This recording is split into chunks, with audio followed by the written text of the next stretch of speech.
हाल ही में सरकार द्वारा जीएसटी संग्रहण को लेकर, जीएसटी कलेक्शन को लेकर कुछ आंकड़े जारी किए गए हैं, जिनसे पता चलता है कि पिछले महीने में भारत में जीएसटी कलेक्शन में कुछ बढ़ोतरी देखने को मिली है। आज इस वीडियो में हम इसी विषय से संबंधित तमाम पहलुओं को जानने की कोशिश करेंगे। जानेंगे कि आखिर ये कलेक्शन में बढ़ोतरी क्यों हुई है और इस बढ़ोतरी के क्या निहितार्थ हो सकते हैं, क्या मायने हो सकते हैं। मेरा नाम है अक्षय और आपका स्वागत है दृष्टि आईएएस की इस नई वीडियो में। वीडियो शुरू करते हैं और सबसे पहले वीडियो की रूपरेखा को समझ लेते हैं, यानी इन बिंदुओं की बात कर लेते हैं जिनके माध्यम से हम अपनी चर्चा को आगे बढ़ाएंगे। तो वीडियो में सबसे पहले हम न्यूज यानी खबर पर बात करेंगे। इसके बाद जीएसटी संग्रहण से संबंधित जो आंकड़े हमारे सामने आए हैं उन आंकड़ों को विस्तार से समझेंगे। इसके अलावा इस बढ़ोतरी के क्या कारण हो सकते हैं और इसके क्या निहितार्थ हो सकते हैं, क्या मायने हो सकते हैं, उन पर भी बात करेंगे। अंत में निष्कर्ष पर बात करेंगे और एक प्रश्न पर भी चर्चा करेंगे। प्रश्न मेंस का है और आप 250 शब्दों में इसे लिखने की कोशिश कर सकते हैं। आज का जो पूरा वीडियो है वो सामान्य अध्ययन प्रश्न पत्र 3 से संबंधित है और आप इसे मुख्य तौर पर भारतीय अर्थव्यवस्था और वृद्धि एवं विकास जैसे खंडों से जोड़कर देख सकते हैं। चलिए वीडियो शुरू करते हैं और सबसे पहले हम अपनी खबर पर बात कर लेते हैं। आज की हमारी जो खबर है वो इंडियन एक्सप्रेस के एक्सप्लेन्ड सेक्शन से है।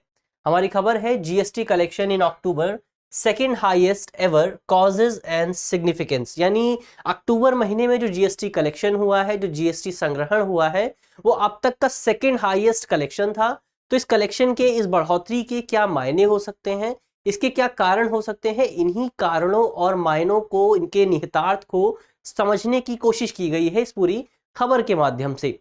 चलिए आगे बढ़ते हैं और आपके लिए एक खबर भी है। साल 2023 के प्रीलिम्स को देखते हुए दृष्टि संस्थान द्वारा सीसेट के लिए कोर्स शुरू किया गया है। ये जो कोर्स है पूरी तरह से ऑनलाइन माध्यम से आयोजित किया जाएगा और इस कोर्स की जो फीस है वो मात्र 10,000 रुपए है।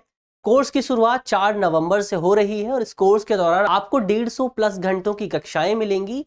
इस पूरे कोर्स के दौरान आपको हर दिन एक क्लास मिलेगी और हफ्ते में 6 क्लासेस मिलेंगी। इसके अलावा कोर्स की तमाम तरह की अन्य विशेषताएं भी मौजूद हैं। बहुत विशेष कोर्स है और यदि आप इस कोर्स में एडमिशन लेना चाहते हैं तो आप इस दिए गए नंबर पर हमसे संपर्क कर सकते हैं। तो ये तो कोर्स की बात हुई, सीसेट की बात हुई। अब आगे बढ़ते हैं और जीएसटी संग्रहण से संबंधित जो आंकड़े सामने आए हैं उन आंकड़ों पर बात कर लेते हैं।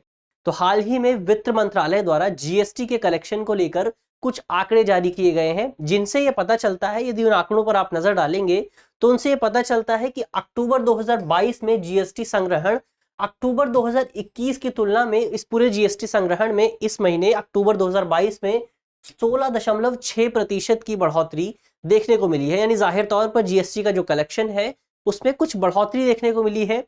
इस साल अक्टूबर 2022 में जो जीएसटी का कलेक्शन रहा है वो मुख्य तौर पर 1,51,718 करोड़ रुपए के आसपास रहा है।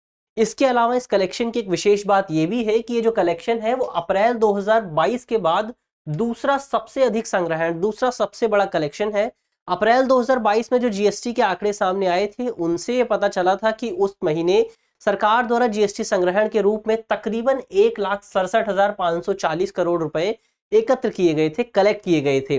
वो सबसे बड़ा आंकड़ा था। इसके बाद ये जो अक्टूबर 2022 का आंकड़ा है ये दूसरे नंबर पर सबसे बड़ा कलेक्शन है। इसके अलावा इस पूरे कलेक्शन को लेकर एक विशेष बात ये भी है कि ये जो पूरा कलेक्शन है ये दूसरी बार ऐसा हुआ है जब इस कलेक्शन ने, जीएसटी कलेक्शन ने 1.5 लाख करोड़ रुपए के आंकड़े को पार किया है। इसके अलावा एक विशेष रिकॉर्ड ये भी बना है कि ये लगातार 8वीं बार है जब जीएसटी कलेक्शन के आंकड़े ने 1.4 लाख करोड़ रुपए का जो पैमाना है उसको पार किया है। लगातार 8वीं बार ऐसा है जब 1.4 लाख करोड़ रुपए का जो लक्ष्य है उसको पार किया गया है। यानी जाहिर तौर पर यह सरकार के लिए इस पूरी स्थिति को एक बड़ी खुशखबरी माना जा सकता है। अर्थव्यवस्था के लिए इसे एक बड़ी खुशखबरी माना जा सकता है। हालांकि इन आंकड़ों में एक चिंताजनक बात यह जाहिर की गई है कि इन आंकड़ों से यह भी पता चलता है कि अक्टूबर 2022 में आयात के माध्यम से जो संग्रहण होता है, इंपोर्ट के जरिए जो कलेक्शन होता है, उस कलेक्शन में कुछ कमी देखने को मिली है और मौजूदा समय में जो टोटल जीएसटी कलेक्शन है उसमें इंपोर्ट के कलेक्शन की जो हिस्सेदारी है वो मात्र 25% के आसपास रह गई है। यानी जाहिर तौर पर इसमें कुछ कमी देखने को मिली है, क्योंकि इसके पिछले महीने यानी सितंबर 2022 में ये जो हिस्सेदारी थी वो 28% के आसपास थी और उससे भी पिछले महीने यानी अगस्त 2022 में ये जो हिस्सेदारी थी वो 30% के आसपास थी। यानी जाहिर तौर पर पिछले कुछ 3-4 महीनों में इंपोर्ट के जरिए जो जीएसटी कलेक्शन होता है उस कलेक्शन में कुछ कमी देखने को मिली है।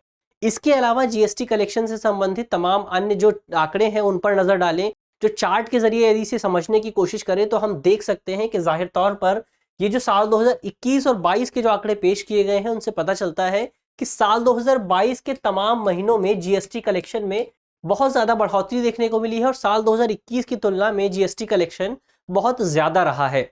इसके अलावा इसी चार्ट से ये भी पता चलता है कि जो जीएसटी कलेक्शन है उसने पिछले तमाम महीनों में 1.4 लाख करोड़ रुपए के आंकड़े को पार किया है।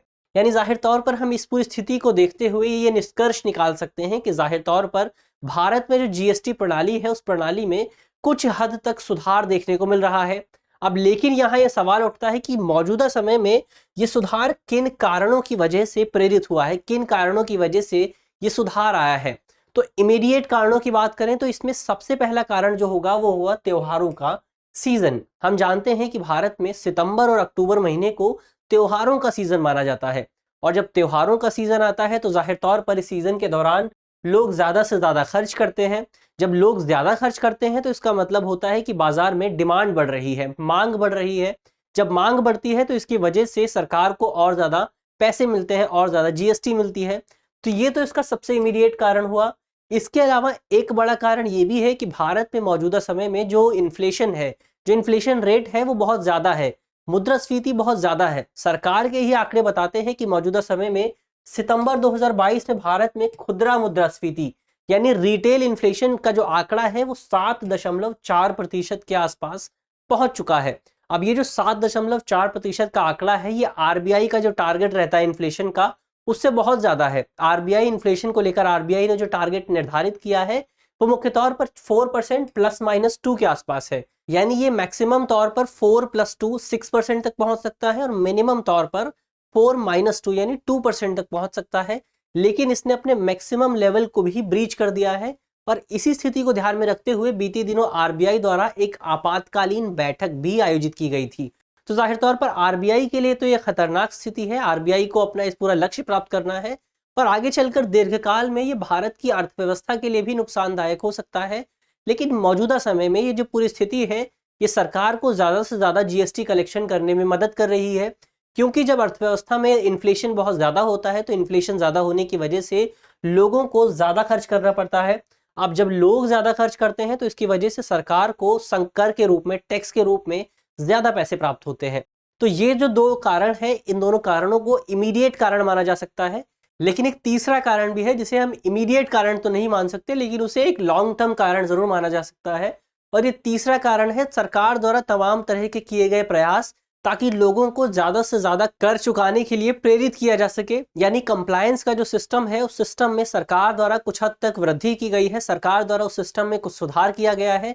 जो कलेक्शन का जो पूरा सिस्टम है उस सिस्टम में भी सुधार किया गया है और इसी वजह से हमें जीएसटी कलेक्शन में कुछ हद तक बढ़ोतरी देखने को मिल रही है। तो ये तो बात हुई कारणों की। अब आगे बढ़ते हैं और इस कलेक्शन के क्या इम्प्लीकेशंस हो सकते हैं, क्या सिग्निफिकेंस हो सकती है, निहितार्थ क्या हो सकते हैं, उन निहितार्थों पर बात कर लेते हैं। इस पूरी स्थिति को ध्यान में रखते हुए हम कह सकते हैं कि ये जो जीएसटी प्रणाली है, जो जीएसटी सिस्टम है वो अब बहुत लंबे समय बाद व्यवस्थित रूप से सिस्टमेटिक तरीके से हमारे सामने आ रहा है। इस पूरे कलेक्शन के माध्यम से हम कह सकते हैं कि सरकार द्वारा अनुपालन सुधारने के लिए जो प्रयास किए गए हैं उन प्रयासों में कुछ हद तक सुधार हुआ है।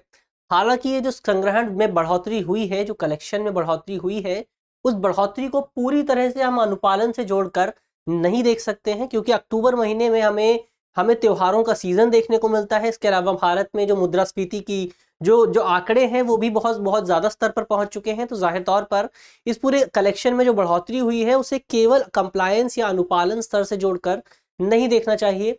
इसके अलावा इस पूरी स्थिति को ध्यान में रखते हुए कई जानकार ये उम्मीद जाहिर कर रहे हैं कि विकास दर में नरमी के बावजूद, कमी के बावजूद, क्योंकि कई अंतर्राष्ट्रीय संगठनों द्वारा, विश्व बैंक द्वारा, आईएमएफ द्वारा भारत की विकास दर में कुछ हद तक कमी की गई है, क्योंकि मौजूदा समय में अंतर्राष्ट्रीय स्तर पर जो अस्थिरता देखने को मिल रही है उसका प्रभाव भारत की अर्थव्यवस्था पर भी हो रहा है, जिसकी वजह से भारत की जो आर्थिक विकास दर है वो इस साल कुछ हद तक कम रह सकती है। और इस नरमी के बावजूद भी जीएसटी कलेक्शन में कुछ बढ़ोतरी देखने को मिली है और ये बढ़ोतरी आगे आने वाले लंबे समय तक देखने को मिल सकती है। और इसी बढ़ोतरी की वजह से भारत सरकार द्वारा जो बजटरी लक्ष्य निर्धारित किया गया है, जो टारगेट निर्धारित किया गया है, उस टारगेट को प्राप्त करने में बहुत महत्वपूर्ण भूमिका अदा की जा सकती है। इसके अलावा ये बढ़ोतरी जो हुई है वो सरकार के लिए ज़रूरी भी है, क्योंकि इस साल सरकार द्वारा फर्टिलाइजर्स पर, खाद्य उत्पादों पर, इसके अलावा जो ईंधन संबंधी उत्पाद है, जो पेट्रोल है, पेट्रोलियम उत्पाद हैं, उन उत्पादों पर सरकार द्वारा बहुत ज़्यादा सब्सिडी दी जा रही है।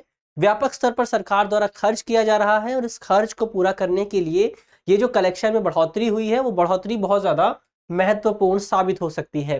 तो ये तो निहितार्थों की बात हुई, महत्व की बात हुई। अब अंत में हम निष्कर्ष की बात कर लेते हैं कि निष्कर्ष के तौर पर हम क्या कह सकते हैं। तो निष्कर्ष के तौर पर हम कह सकते हैं कि ये जो कलेक्शन में बढ़ोतरी हुई है, सरकार द्वारा इस बढ़ोतरी को सुधार के संकेतक के तौर पर पेश किया जा रहा है। हालांकि हम इस पूरी बढ़ोतरी को सुधार के संकेतक के तौर पर नहीं देख सकते हैं, क्योंकि इस बढ़ोतरी के कुछ इमीडिएट कारण भी हैं और यही वजह है कि हमें कोई भी निर्णय लेने से पहले भविष्य में आने वाले आंकड़ों का इंतजार करना चाहिए, नए आंकड़ों का इंतजार करना चाहिए, क्योंकि मौजूदा समय में भारत में त्योहारों का सीजन है।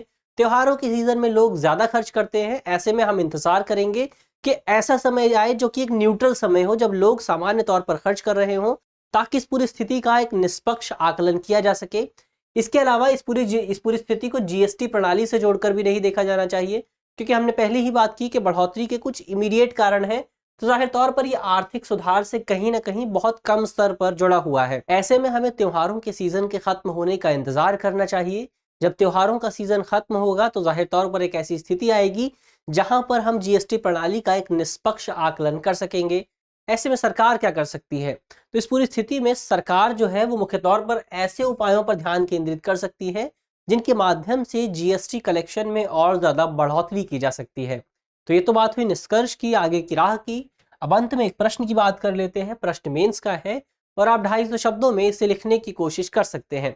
हमारा प्रश्न है कि आप कहां तक सहमत हैं कि जीएसटी अपने मूल उद्देश्यों को पूरा करने में सक्षम है?